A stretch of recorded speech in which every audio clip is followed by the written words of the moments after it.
छोटी सी पुरानी मुरली है 28/8/62 की।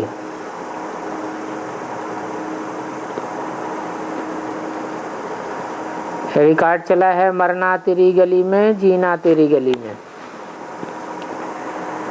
बच्चे जानते हैं कि अब हमारा मरजीवा जन्म है, अर्थात हम जीते जी इस पुरानी दुनिया से मर गए। कहा भी जाता है आप मुए मर गई दुनिया। हम जीते जी मर करके फिर उस श्रीमत पर चलते हैं। बच्चों को समझाया गया है कि ये तुम्हारा प्रवृत्ति मार्ग है। भारत में प्रवृत्ति मार्ग था जो अब कलयुग के अंत में अपवित्र प्रवृत्ति मार्ग बन गया है और इसको फिर पवित्र प्रवृत्ति मार्ग बनना है। बनाने वाला है बेहद का परमपिता परमात्मा।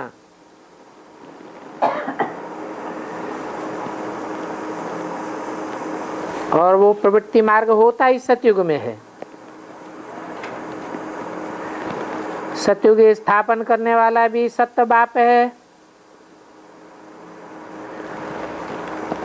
तो बाप बच्चों को समझाते हैं कि अपवित्र से पवित्र और पतित से पावन बनना है। ये कलयुगी दुनिया है पतित और नई सतयुगी दुनिया है पावन। प्रवृत्ति मार्ग में मेल और फीमेल दोनों को पवित्र बनना है।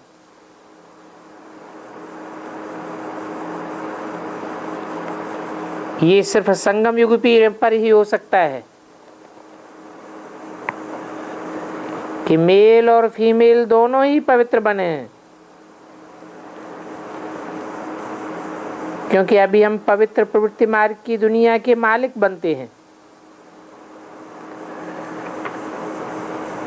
संन्यास धर्म को तो 1500 वर्ष हुए।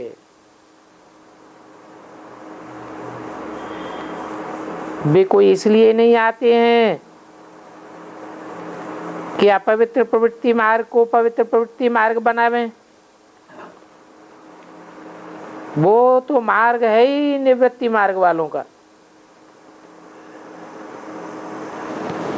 वो सिर्फ प्रवृत्ति मार्ग का रिनाउंस करते हैं, लेकिन स्वयं निवृत्ति मार्ग के हैं। और हमको तो प्रवृत्ति मार्ग का रिनाउंस नहीं करना है, हमको तो जीते जी मरजीवा बनना है। बाकी रचना जो रची है उसकी संभाल तो जरूर करनी है। अपवित्र प्रवृत्ति मार्ग में रहते हुए फिर प्रवृत्ति मार्ग को ही पवित्र बनाना है। और इस बात में ही झगड़ा चलता है।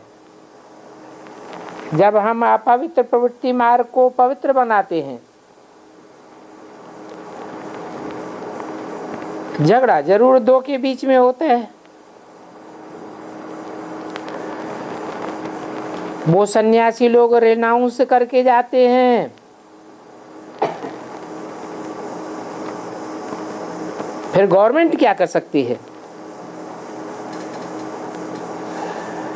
और स्त्री भी भिख नहीं मांग सकती, और भारत की स्त्री न दूसरी शादी कर सकती है। ऐसे बहुत सन्यासी निकले हैं। उनमें भी बहुत से जवान सन्यासी भी निकल पड़े और शंकराचार्य जैसे छोटे बच्चे भी सन्यास कर लेते हैं। तो तो वो छोटेपन के संस्कार होंगे पूर्व जन्म के, तो कहेंगे कि छोटेपन से ही उन्होंने संन्यास ले लिया। अब हम बच्चों को तो ये संन्यास धर्म के संस्कार नहीं डाले जाते हैं। यहाँ तो समझाया जाता है कि गृहस्थ व्यवहार में रहना है, जैसे राजा जनक मिसल, और ये तुम्हारा अंतिम जन्म है। अगर अपवित्र प्रवृत्ति मार्ग को पवित्र बनाना है तो उसके लिए संगम जरूर चाहिए, क्योंकि कलयुग के अंत में होता है अपवित्र प्रवृत्ति मार्ग संपूर्ण, और संपूर्ण अपवित्र प्रवृत्ति मार्ग को संपूर्ण प्रवृत्ति मार्ग संगम पर ही बनाया जा सकता है। अपवित्र सृष्टि को ही बदलना है। नरक को अपवित्र कहेंगे और स्वर्ग को पवित्र कहा जाता है। ये हेल की दुनिया है, वो हेवन है। बाकी सूक्ष्म वतन में तो स्वर्ग नरक की बात ही नहीं है, ये स्थूल वतन की ही बात है। ये स्वर्ग और नरक यहाँ स्थूल वतन में होता है, और हिस्ट्री भी ऐसे ही बताती है।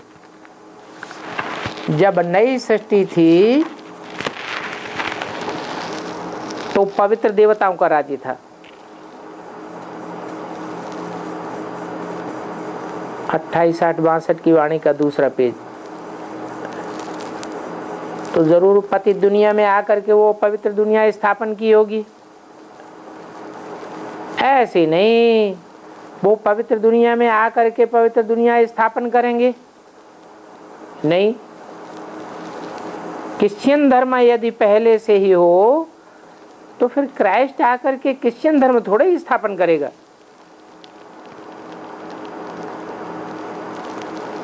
तो वो पवित्र सृष्टि थी, यथा राजा तथा प्रजा।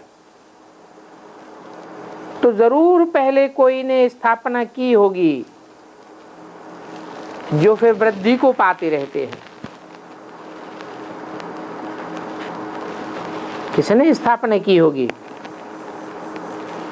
स्थापना करने वाला जरूर एवर प्योर चाहिए।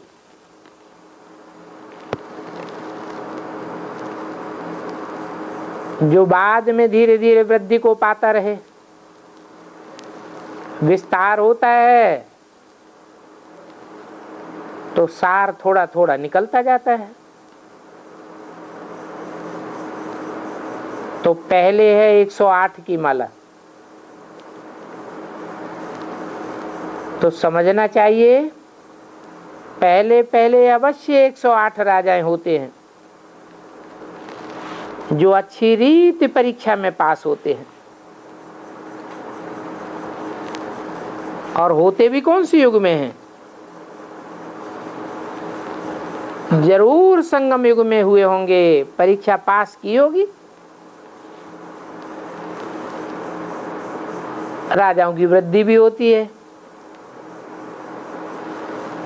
क्योंकि सतयुग त्रेता दोनों में मिला करके प्रिंस प्रिंसेस 108 तो नहीं हो सकते। त्रेता के अंत तक फिर उन्हों की माला 16,108 दिखलाते हैं।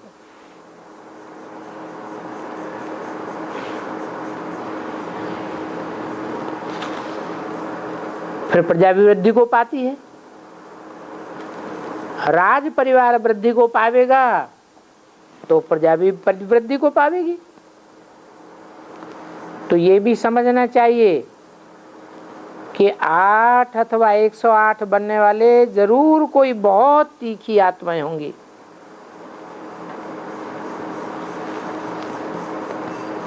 जो पक्के राजयोगी बनते हैं। अपने पास देखो जो गुप्त गोपिकाएं हैं वो बहुत हैं, जो माला में आने वाली हैं, घर बैठे भी ज्ञान में उछलती रहते हैं। और गुप्त रहते हुए भी बहुतों को ज्ञान देते रहते हैं। तो बाप समझाते हैं ये पवित्र प्रवृत्ति मार्ग संगम युग पर स्थापन होता है। वो रजोगुणी निवृत्ति मार्ग का संन्यास है, वो अलग है। तुम्हारा है सतो प्रधान संन्यास। तुम कोई को दुख थोड़े ही देते हो। सात्विकता में दुख कहां से आया?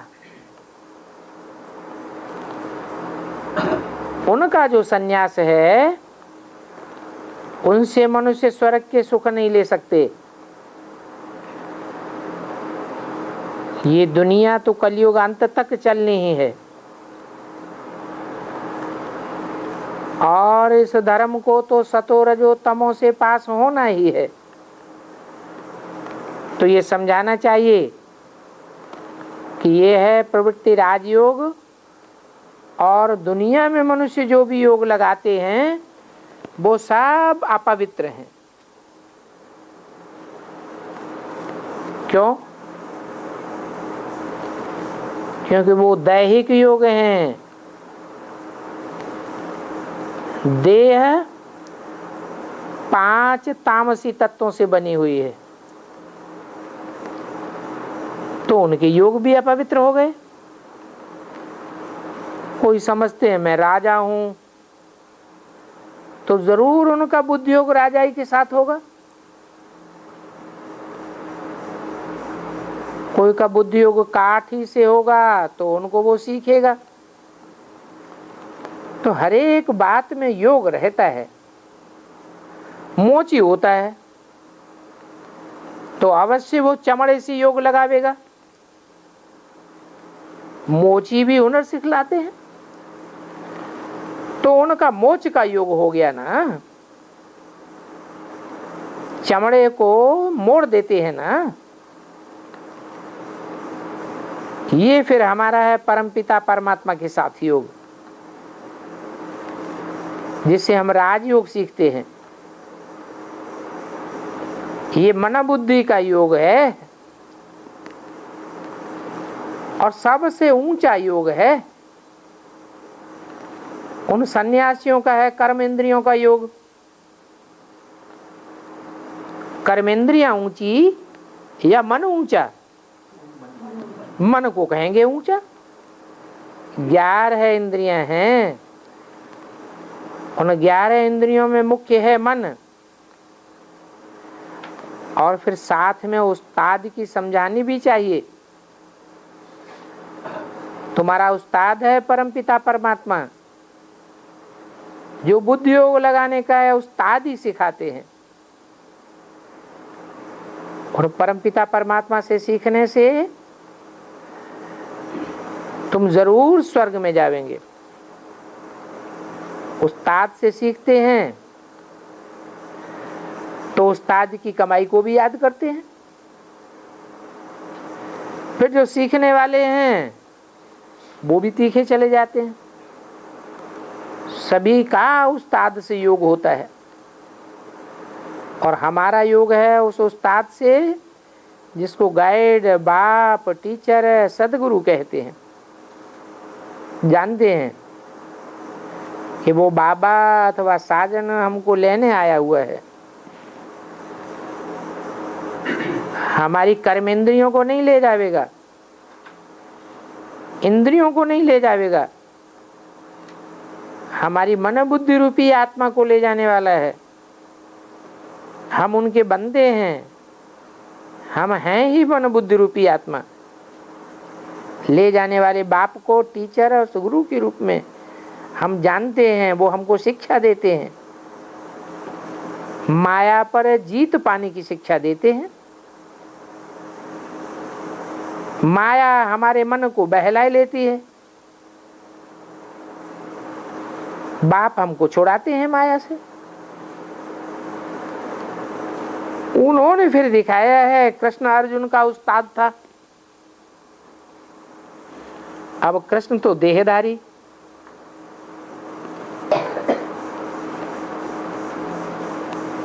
वो पुरुषार्थ का अर्जन करने वाली आत्मा का उस्ताद कैसे हो सकता? कहते हैं कृष्ण युद्ध के मैदान में अर्जुन को इशारा देते थे, परंतु यहां तो वो हिंसा की युद्ध की बात ही नहीं है। यहां तो कहते हैं मन मना भव, मेरे में मन लगाओ, माया से बुद्धियों को तोड़ दो, मुझे याद करो, क्योंकि अब तुमको मेरे पास आना है। फिर कहेंगे धारणा करो, जो कुछ तुमने मन मना भव अर्थात मेरे में योग लगाया है, उसकी फिर प्रैक्टिकल जीवन में धारणा करो। अर्थात जो कुछ भी करो कर्म इंद्रियों से मेरे लिए यजन करो, उसको कहते हैं मध्याजी भव। तो ये समझने की बातें हैं। पहले है मन मना भव, बाद में है मध्याजी भव। इसमें बहुत कुछ लिखने करने का काम ही नहीं है। ये तो लिखते हैं कि जो सर्विस करने वाले हैं उन्हों को ताजा माल भेज दें, गरम रोटी चाहिए तो तवा भी गरम चाहिए, गरम तवे से ताजी ताजी निकली हुई रोटी माउथ तक पहुंचे। तो यहां है सन्मुख सुनने वाली बात। अव्वल नंबर है सन्मुख सुनना, द्वयम नंबर है टैप रिकॉर्ड से सुनना, और तीसरा नंबर है मुरली कोई पढ़ करके सुनावे तब हम सुने, अथवा हम खुद पढ़ें तब धारण करें। तो मुरली पढ़ना हो जाता है थर्ड क्लास, सुनना सुनाना थर्ड क्लास है, टैप रिकॉर्ड ज्यों का त्यों सुनाता है इसलिए सेकंड क्लास है, और सन्मुख जो कुछ सुनते हैं हम बाबा के वो हुआ फर्स्ट क्लास। तो बाबा तुमको ताजा माल देते हैं, वो ताजा माल टैप में भरने से भी अच्छा लगता है। समझते हैं शिव बाबा ने आकर के ब्रह्मा मुख द्वारा सुनाया, हमको ताजा माल भेज दिया। अभी बाबा कहते हैं जैसे कर्म मैं करूंगा वैसे कर्म मुझे देख कर मेरे बच्चे भी करते रहें।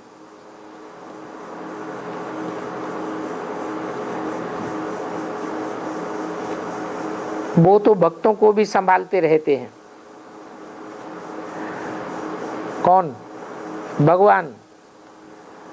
और भक्तों को फल भी देते हैं भक्ति का। क्या फल देते हैं? भक्ति का फल देते हैं, ज्ञान।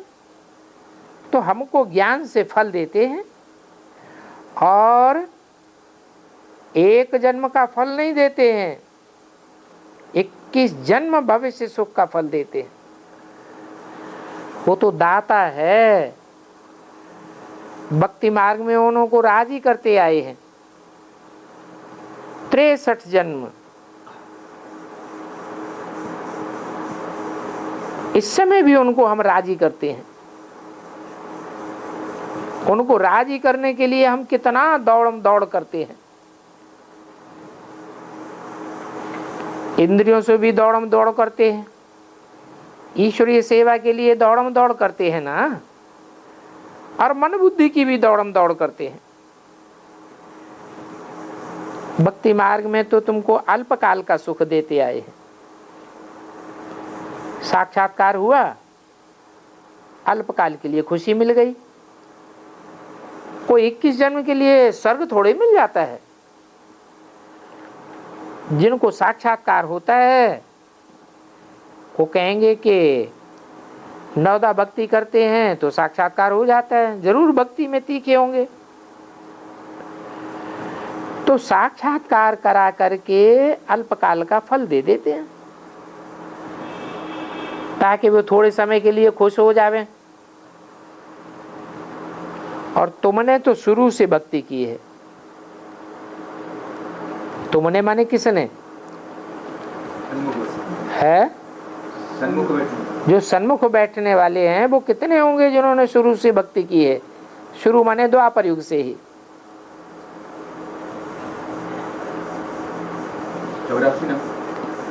84 लाख ने 84 जन्म लेने वाले कितने हैं? वो तो 9 लाख भी होते हैं, परंतु 9 लाख तो सन्मुख नहीं सुनते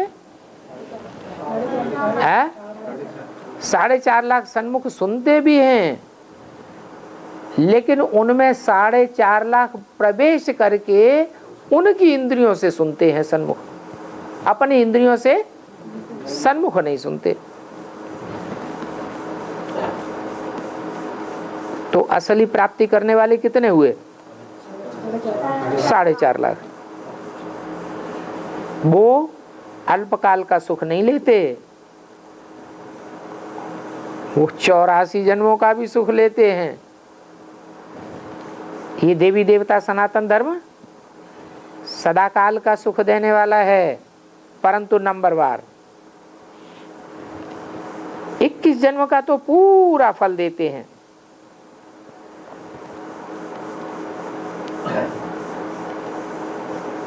तो बताओ, जो फल देने वाला है, झोली भरने वाला है, वो कोई है ना? कोई है ना? क्या मतलब? ब्रह्मा बाबा ने तो शरीर छोड़ दिया, वो तो गया। अब झोली कौन भरने वाला? एक निराकार है झोली भरने वाला,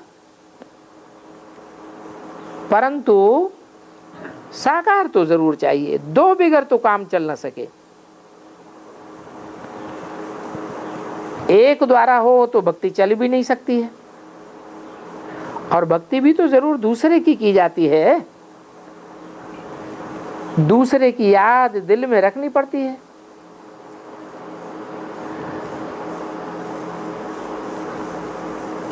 बल कोई अपन को ऊंचा समझे तो भी भक्ति करेगा तो दूसरे से मिलने के लिए करेगा। अच्छा, ये मुरली तो अधूरी है।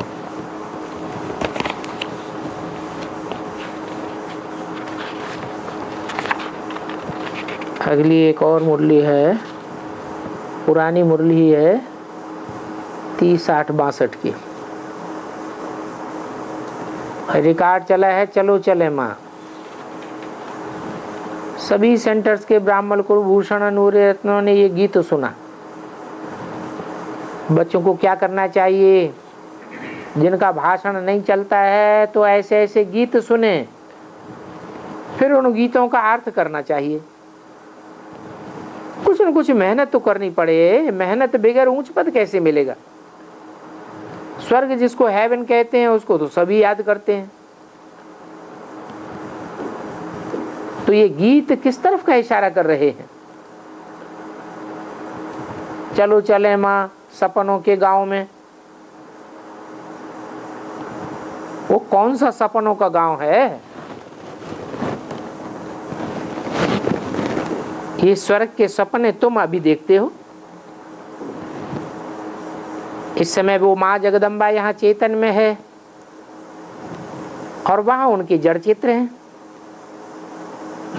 और ये बात भी तो सब मानते हैं कि पुनर्जन्म भी सभी लेते हैं। ये मम्मा बाबा भी पुनर्जन्म लेते हैं। जो भी ऊंचे से ऊंचे हो गए हैं वो सब पुनर्जन्म लेते लेते इस समय तमो प्रधान बन गए। ये कांटों की दुनिया है, तब तो कहते हैं माँ अभी चलो जहाँ कोई गम ना हो, कोई दुख ना हो। तो ये सब बातें जगदम्बा अभी सुन रही है। वो जगदम्बा भी पुनर्जन्म लेते लेते अब अंतिम जन्म में है, मनुष्य 84 जन्म लेते हैं तो जरूर पुनर्जन्म भी सिद्ध होता है, कर्म भी सिद्ध करते हैं। ऐसे कब कोई कह न सके पुनर्जन्म होता नहीं है। लिखा हुआ भी 84 का चक्र, वो लोग 84 लाख कह देते हैं और हम 84 का चक्र कहते हैं। तो बच्चे चाहते हैं अब माँ चलो, क्योंकि ये जगदम्बा है, सारे जगत के मनुष्य इनको माँ कहते हैं। प्रैक्टिकल में अब वो जगदम्बा है जिनके लिए ही गीत है।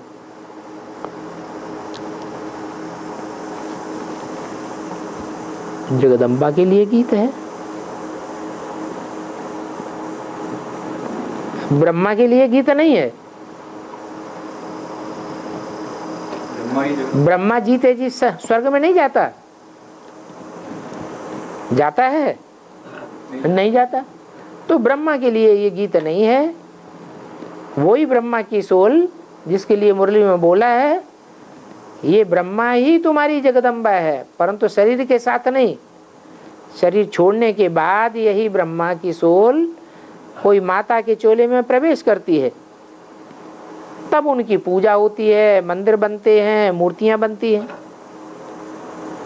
तो कल पहले भी ऐसे ही गीत होंगे और जगदम्बा भी हाजिर होगी, हाजिर होगी और गीत गावेंगे। कौन सी जगदम्बा? ब्रह्मा कुमारियां क्या समझेंगी कि ओम राधे जगदम्बा, परंतु वो तो शरीर छोड़ गई, हाजिर कहाँ से होगी? जो उसके सामने बच्चे कहें चलो चले माँ सपनों के गांव में, जहां कोई गम न हो, तो जरूर जगदम्बा हाजिर होगी और उसके लिए गीत गाए होंगे। बुद्धि भी कहती है बरोबर मम्मा है तो बाबा भी है, जगदम्बा और जगत पिता। कभी भी तुम ब्रह्मा और सरस्वती को इकट्ठा चित्र नहीं देखेंगे। क्या कहा?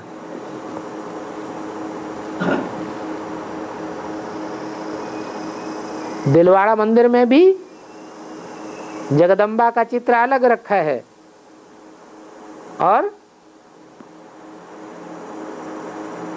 कोठरी में वो जगदम्बा पर्दे नशीन होकर के बैठी है। कहाँ की यादगार? पर्दा नशीन। कैसे? अभी भी अव्यक्तवाणी में बोला तुम्हारी अम्मा जगदम्बा कहाँ है? घूंघट में है, पर्दे के अंदर है। आदिदेव तो बाहर है। बाहर है माने देखने में आता है, और जगदम्बा घूंघट में है। ब्रह्मा सरस्वती की जोड़ी कभी दिखाते नहीं हैं।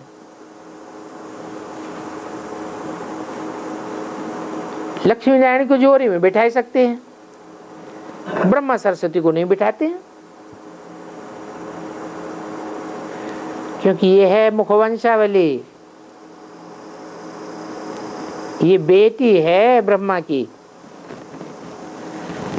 तो उनको बाजू में कैसे बिठावेंगे?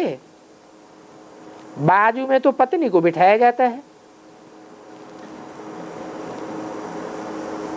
और जगदम्बा को बाजू में बिठावें फिर तो सबको बिठाना पड़े। अभी वो जगदम्बा और जगत पिता बच्चों को ज्ञान दे रहे हैं। माता है तो पिता भी है, परंतु ये माता पिता वंडरफुल माता पिता हैं। यहाँ बेटी को ही माता कहा जाता है। शास्त्र में भी है ब्रह्मा की बेटी सरस्वती।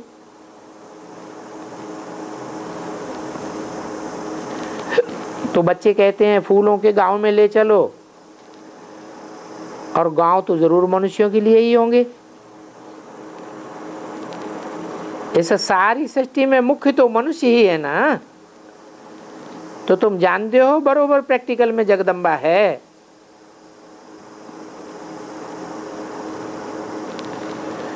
बच्चे कहते हैं माँ सपनों के गांव में ले चलो, तो तुम सब वहां चलने के लिए ही पुरुषार्थ कर रहे हो जहां इस दुनिया में कोई गम नहीं होगा।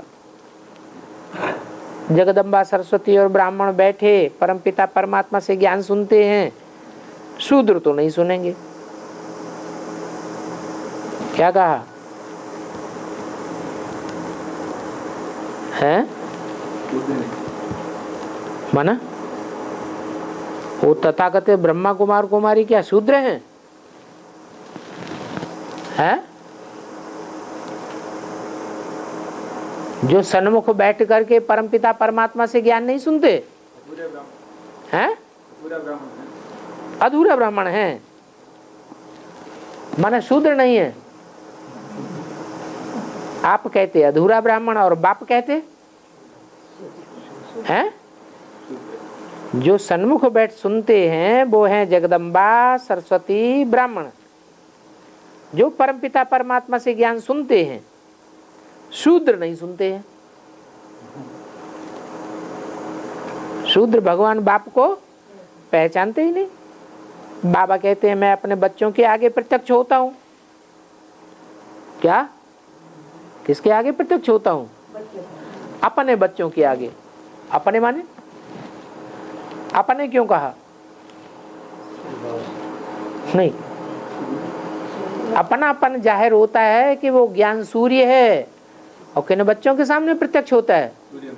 सूर्यवंशी बच्चों के ही सामने प्रत्यक्ष होता है। चाहे चंद्रवंशी हो, चाहे इस्लाम वंशी हो, चाहे बौद्ध वंशी हो, क्रिश्चियन वंशी हो, या उनको अपना बाप मानने वाले हों, उनके सामने प्रत्यक्ष नहीं होता है। बाबा कहते हैं मैं अपने बच्चों के सामने ही आऊंगा। ये तो बच्चे वो ही हैं जो कल पहले मेरे साथ मिले थे। क्या? जिनके स्वभाव संस्कार मेरे साथ नहीं मिलते हैं, वो मेरे सन्मुख बैठते भी नहीं। मैं सन्मुख होकर ज्ञान सुनाता था। तुम ही गोपी गोपिकाएं आगे थे। गोपी वल्लभ तो मैं हूं ना। क्या कहा? मैं सन्मुख होकर ज्ञान सुनाता था और तुम ही गोपी गोपिकाएं मेरे आगे थे। प्रैक्टिकल में कब की बात बताई? यज्ञ के आदि की बात बताई, जब तक प्रजापिता जीवित था। जब चला गया उस समय की बात नहीं है। तो गोपी वल्लभ तो मैं हूं ना, फिर इनसे गोपियों के आगे प्रत्यक्ष हुआ हूं। बच्चे ही पहचान लेते हैं मैं हूं निराकार, इसलिए मुझे पहचानना भी जरा कठिन है। वैसे तो शरीर के नाम रूप की पहचान दी जाती है। यहाँ तो बाप खुद आकर समझाते हैं, क्योंकि मनुष्य बहुत मुझे हुए हैं। कब कहते हैं भागीरथ में आए, कब कहते हैं नंदीगढ़ में आए। है? एक में आए या दो में आए? गण कब कहा जाएगा? जब एक से ज्यादा हो तो गण कहा जाए, नंदी गण कहा जाए। तो दो बैल में तो नहीं आता हूं मैं, तो मुकर्रर रूप से एक में ही प्रवेश करता हूं। तो भागीरथ में आए या नंदीगढ़ में आए? भाग्यशाली रथ में आता हूं। कब आता हूं? वो फिर कह देते हैं सब में है। तो मैं सब में नहीं आता हूं। दुनिया का जो सबसे जास्ती भाग्यशाली मनुष्य है, मैं उसमें आता हूं। सबसे भाग्यशाली क्यों कहा? हाँ? गली गली की खाक छानता फिरे उसे भाग्यशाली कहेंगे? फिर क्यों कहा भाग्यशाली? है? हाँ, विश्व का मालिक बनते हैं तो उनको भाग्यशाली कहा जाएगा। क्योंकि दुनिया में तो और कोई हिटलर, नेपोलियन, मुसोलिनी कोई भी विश्व का मालिक बन नहीं कहा। सिर्फ महत्वाकांक्षा तो की, लेकिन कोई विश्व का मालिक बन नहीं सके। तो भागीरथ नाम मशहूर है, तो रथ तो जरूर चाहिए, और रथ भी जरूर अलग चाहिए।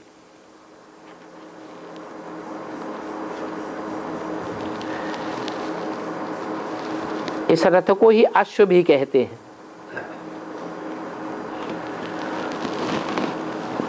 मुसलमानों में अश्व का नाम सुना है तो उन्होंने घोड़ा दिखाई दिया है।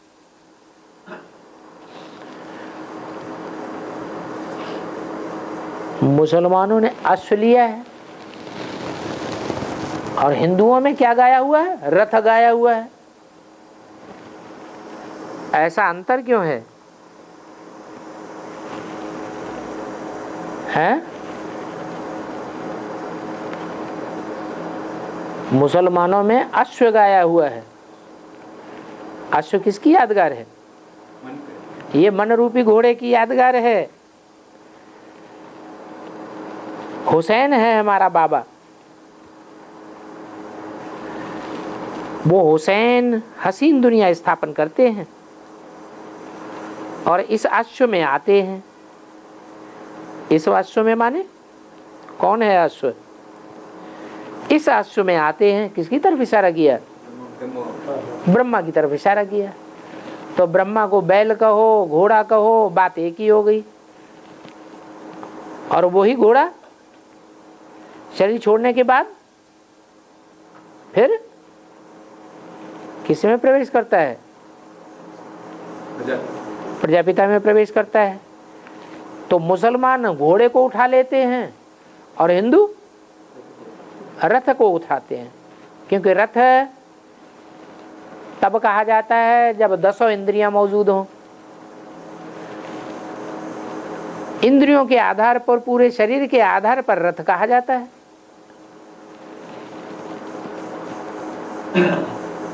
जो सब प्रकार के संबंध हैं वो मनुष्यों में जोड़े जाते हैं या जानवरों में जोड़े जाते हैं? मनुष्यों में जोड़े जाते हैं। तो मुसलमान लोग घोड़ा निकालते हैं,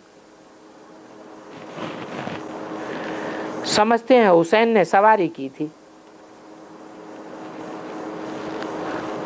किसके ऊपर है? नहीं, हुसैन कौन हुआ? मुसलमान निराकार को मानते हैं या साकार को मानते हैं? निराकार को मानते हैं। तो वो समझते हैं अल्लाह मियां निराकार ने अश्व के ऊपर सवारी की थी। वो कहाँ की बात बोलते हैं? मुसलमान तो आकर के डायरेक्ट ज्ञान नहीं सुनेंगे, तो कहाँ की बात बोलते हैं? संगम में भी कौन सा समय ना, जब प्रजापिता शरीर छोड़ जाता है, यज्ञ छोड़ जाता है, उसके बाद यज्ञ किसके अंडर में चलता है?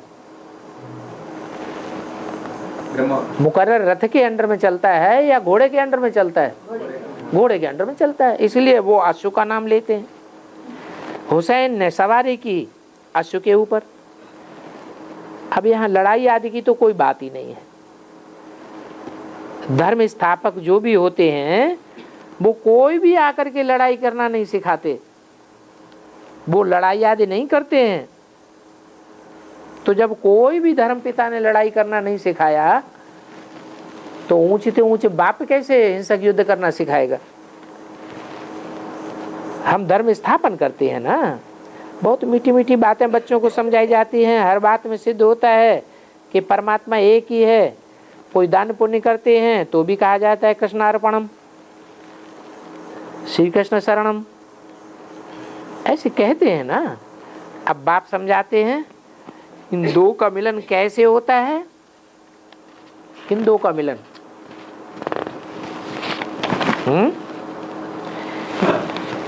एक तो है भी कृष्ण, प्रिंस है, फिर दूसरा है निराकार परमपिता परमात्मा। प्रिंस कृष्ण का नाम है और दूसरा फिर निराकार शिव है जो परमपिता है। अब दोनों इकट्ठे हो गए,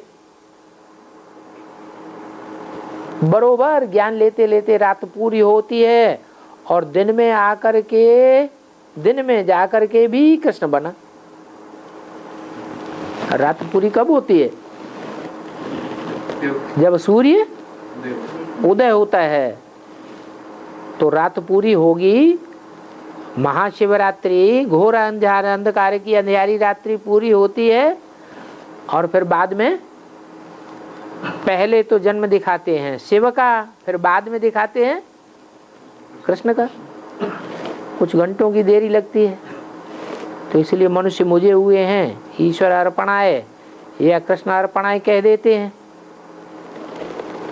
न ईश्वर अर्पणाय की बात है न कृष्ण अर्पणाय की बात है। ये तो ईश्वर आकर के मुकर्रर रथ में प्रवेश करते हैं। वो निराकार, वो कृष्ण तो हो गया साकार।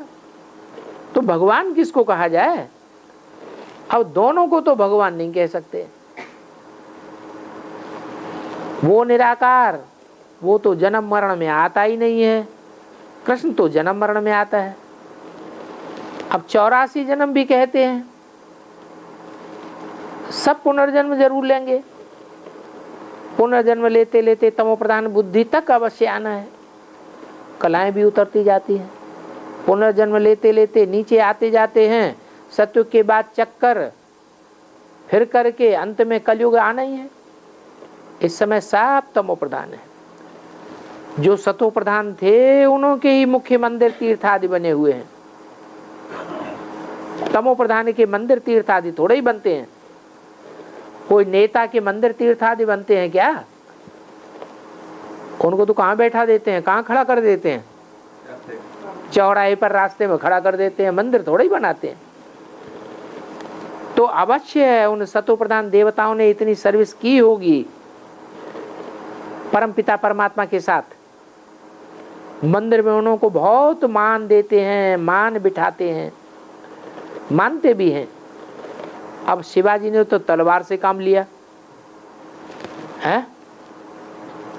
उन्होंने हिंसक युद्ध किया या अहिंसक युद्ध किया है? हिंसक युद्ध किया। तो उनका मंदिर बनाते हैं क्या कि चौराहे पे खड़ा कर देते हैं? जैसे और नेताओं को चौराहे पे खड़ा कर देते हैं वैसे शिवाजी को भी चौराहे पे खड़ा कर देते हैं, क्योंकि हिंसक हो गया ना। भगवान या कोई भी धर्मपिता आकर के हिंसक युद्ध करना नहीं सिखाते, न करते हैं। हिंसा करने वाले के लिए फिर चित्र आदि क्यों बनाते हैं? वे कोई रूहानी सर्विस करने वाले तो नहीं है। जिन चित्रों को महाराणा प्रताप का चित्र है, शिवाजी का चित्र है, उनको चित्र तो बनाते हैं, मूर्तियां बनाते हैं कि नहीं? उनके चित्र क्यों बनाते हैं? वो रूहानी सर्विस तो करते नहीं। रूहानी सर्विस भल नहीं करते, फिर कौन सी सर्विस करते हैं? जिस्मानी सेवा तो करते हैं। तो देखो, कोई की भी बुद्धि काम नहीं करती है कि हिंसक मनुष्यों के चित्र क्यों बनाते हैं। कहते भी अहिंसा सबसे अच्छी है, परंतु ये किसको पता नहीं है कि अहिंसा परमो धर्म किसको कहते हैं।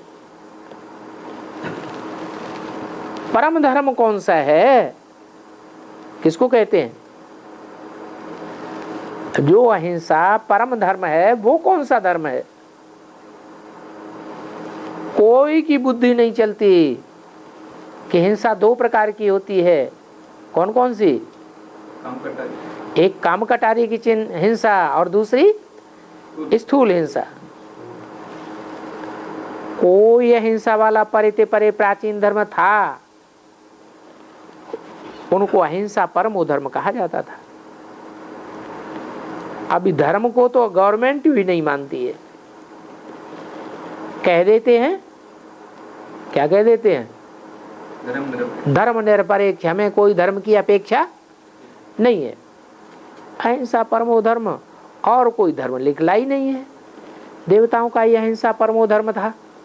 काम कटारी न चलाना, ऐसा कोई भी शास्त्रों में नहीं है। ऐसे कोई नहीं कहते हैं कि हम नग्न होने से बचाते हैं। अब द्रौपदी कोई एक तो नहीं थी, ये तो बाप आकर के सारी राजधानी स्थापन करते हैं। राजयोग सिखाने वाला बहुतों को पढ़ाते होंगे। मम्मा है ज्ञान ज्ञानेश्वरी। ज्ञान बगैर कोई भी फूलों के गांव में जा ही नहीं सकता। कांटे जब तक ज्ञानामृत न पीवे तब तक फूल नहीं बन सकते। अब ये गीत तो रेडियो में भी आता है, इसका अर्थ तुम जानते हो। जगदम्बा की जीवन कहानी कितनी वंडरफुल है।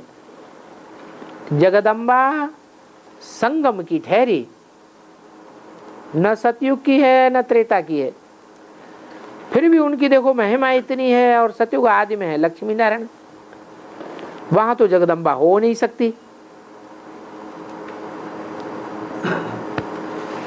लक्ष्मी को जगदम्बा कहा भी नहीं जाता, वो तो लक्ष्मी नारायण है तो राजा रानी है। उनको अपना प्रिंस होगा, किनको? लक्ष्मी नारायण को अपना प्रिंस होगा। तो सिद्ध होता है जगदम्बा जगत पिता रचने वाले रचयिता हैं और वो लक्ष्मी नारायण है पालना करने वाले।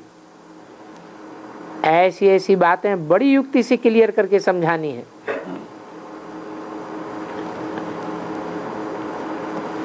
दुनिया को तो इन बातों का पता ही नहीं है कि जगदम्बा कब आई। बहुत जन्मों के अंत के जन्म में जगदम्बा है या सतयुग त्रेता द्वापर कलयुग में जगदम्बा है? क्यों सतयुग त्रेता द्वापर कलयुग में क्यों नहीं? सारे धर्मों नहीं होता। सारा जगत माना सारे धर्म 500-700 करोड़ की दुनिया सतयुग त्रेता द्वापर कलयुग में होती ही नहीं है। तो बहुत जन्मों के अंत में जगदम्बा है। ब्रह्मा के लिए भी गाया जाता है। हम जानते हैं बरोबर ये जगदम्बा अपने 84 जन्म भोग अब अंतिम जन्म में है। ब्रह्मा की मुखवंशावली बनी है, इनका नाम रखा है जगदम्बा। सन्यासियों को जगत पिता व जगत टीचर नहीं कहेंगे, उनको तो शास्त्र सुनाने वाले टीचर कह सकते हैं। गुरु तो सदगति दाता एक ही है। समझाया जाता है सत्य का संग तारे कुसंग बोरे। तो सारी दुनिया डूबती जा रही है कुसंग में, अभी तुम सत्य के संग में आए हो। सत्य का संग तुम्हारे लिए बिल्कुल क्लियर है। बाकी सब हैं कुसंगी, बाप के पास रहते हैं, टीचर के पास भी जाते हैं, बाकी तारने बोलने की बात गुरुओं पर जाती है। गुरु सदगति के लिए और वो फिर दुर्गति दे दे। जो भी कुसंग वाले हैं वे सब दुर्गति देते हैं। सदगति को वे जानते ही नहीं है, स्वर्ग नरक को जानते ही नहीं है। अपन तो जानते हैं, जगत पिता से लेकर के और सभी 84 जन्म लेते हैं। सबको तमो प्रधान में आना ही है। दुनिया इन बातों को नहीं जानती है। तुमको तो ये ज्ञान अभी मिलता है, पहले तो तुम भी अंधे थे। बाबा ने अभी सज्जा बनाया है। अभी जानते हैं श्री कृष्ण जगदम्बा ने 84 जन्म कैसे लिए। धर्म स्थापन करने वाले तो बाद में आते हैं, तो उनके जरूर कम जन्म होंगे, अथवा पिछाड़ी में जो झाड़ में छोटी छोटी टारटारियां निकलती हैं उनके जन्म जरूर अवश्य कम होंगे। ये भी अपने जानते हैं कि ऐसे क्यों कहा जाता है कि लेफ्ट फॉर हेवन, जरूर वहां सुख होगा। उनको गाया ही जाता है सर्वगुण संपन्न 16 कला संपूर्ण संपूर्ण हिंसक मर्यादा पुरुषोत्तम। 30, 8, 62 की वाणी का तीसरा पेज। जरूर वो देवताएं अच्छे हैं, तब तो हम उनको माथा टेकते हैं। यदि वे भी भगवान और हम भी भगवान, तो फिर माथा क्यों टेकें? आत्मा सो परमात्मा झूठ कह देते हैं ना। मनुष्य 84 जन्म जरूर लेते हैं। कोई ऐसे थोड़े ही कहेंगे सूक्ष्म पतनवासी भी जन्म लेंगे, नहीं, वे जन्म नहीं ले सकते। तो बाबा का तो जरूर उनसे भी न्यारा होगा। ब्रह्मा विष्णु शंकर की भी जयंती मनाते हैं, त्रिमूर्ति ब्रह्मा विष्णु शंकर का चित्र भी देते हैं। वे जन्म मरण में कभी आते ही नहीं है।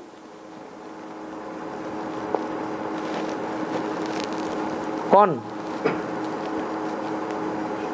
ब्रह्मा विष्णु शंकर कभी भी जन्म मरण के चक्र में नहीं आते। इस समय हम कह सकते हैं कि इसने 84 जन्म पूरे लिए। किसने? ब्रह्मा ने। अब ये अंतिम जन्म है। इनका पहला जन्म है लक्ष्मी का और अंतिम जन्म ये है जगदम्बा का है। क्या कहा? हैं? अंतिम जन्म जगदम्बा। पहला जन्म है लक्ष्मी का और अंतिम जन्म है जगदम्बा का। लक्ष्मी नारायण का मंदिर अलग है,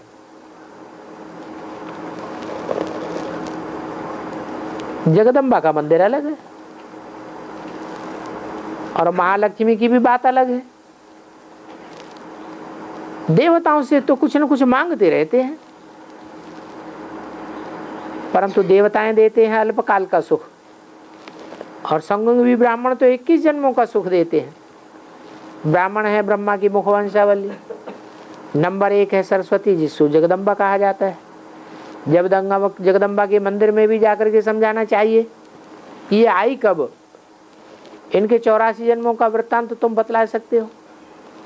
84 लाख जन्मों का तो कोई वृत्तांत कर ही नहीं सकता। हम 84 जन्म सिद्ध करके बतलाते हैं, फिर उनकी हिस्ट्री भी लिखनी पड़े। सतो प्रधान इतने जन्म, फिर सतो में इतने जन्म, रजो में इतने जन्म, तमो में इतने जन्म, बरोबर हम लिख देते हैं। दुनिया क्या जाने इन बातों को। अभी हम कृष्ण के मंदिर में जाकर कहेंगे ये तो सतयुग में था, अभी तो कलयुग में है, तो जरूर कृष्ण ने पुनर्जन्म लिया होगा। क्राइस्ट भी पुनर्जन्म लेते लेते इस समय बैगर है।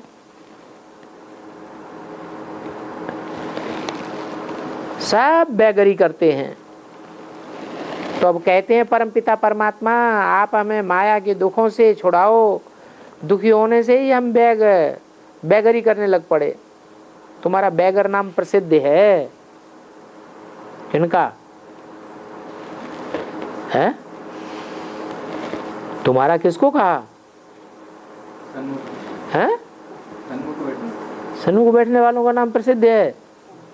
सन्मुख बैठने वाले तो 4.5 लाख हैं, सबका नाम प्रसिद्ध है बैगर के रूप में हैं। शास्त्रों में प्रसिद्ध है full beggar to full prince. ये तो बाबा समझाते हैं, शास्त्रों में ये बात नहीं आई है। शास्त्रों में जो चित्र हैं और शास्त्रों में जो बातें आई हैं उनमें प्रसिद्ध है। बैगर कौन है? शंकर को बैगर के रूप में दिखाते हैं। उनको बोला है तुम्हारा नाम बैगर के रूप में प्रसिद्ध है, तुमको बैगर जरूर बनना पड़े। किनको? बैगर किसको कहें? जिसके पास घर तन भी लुंजुम पुंजुम, धन मान मर्तबा कुछ भी न हो, सब की मत पर तुम नहीं चलते हो। तुम सब कुछ दे दिया, उनका बन गए, फिर औरों की मत पर क्यों चलना है? बाप टीचर गुरु की मत तो मशहूर है। श्रीमत पर चलेंगे तो श्रेष्ठ से श्रेष्ठ बनेंगे। ये राजयोग है। कितनी अच्छी अच्छी बातें समझाई जाती हैं। तुम्हारी बातें जो सुनेंगे वो गदगद हो जाएंगे, बहुत उनको आनंद आवेगा, परंतु यहाँ से गए हैं और खलास हो जाता है। माया भी कोई कम नहीं है। कोई में तो थोड़ा बीज बोया जाता है, फिर कब न कब सलाह निकल आती है। ऐसे भी होता है। टाइम तो अवश्य चाहिए। जब तक ज्ञान की दवा हो रही है तो कोई भी निष्फल नहीं जाएगा, स्वर्ग में अवश्य आवेगा। बीज बोया हुआ होगा तो दुख के समय याद जरूर आवेगा। इसलिए ऐसे कभी नहीं समझना चाहिए हमने इतना ज्ञान सुनाया, कोई बुद्धि में बैठा नहीं, कोई ध्यान नहीं दिया, हमारी कोई सुनता ही नहीं। नहीं, तुमने जो सुनाया है, जो भी बीज डाला है, जब टाइम आवेगा तो उनको बहुत याद आवेगा। एक एक बात तुम्हारी बड़ी वंडरफुल है। कोई अच्छी रीति समझे तो संशय बुद्धि से निश्चयात्मक बुद्धि बन जाए, परंतु सर्विस करने वालों की बुद्धि में पॉइंट जरूर ठहरने चाहिए। अच्छा, ओम शांति।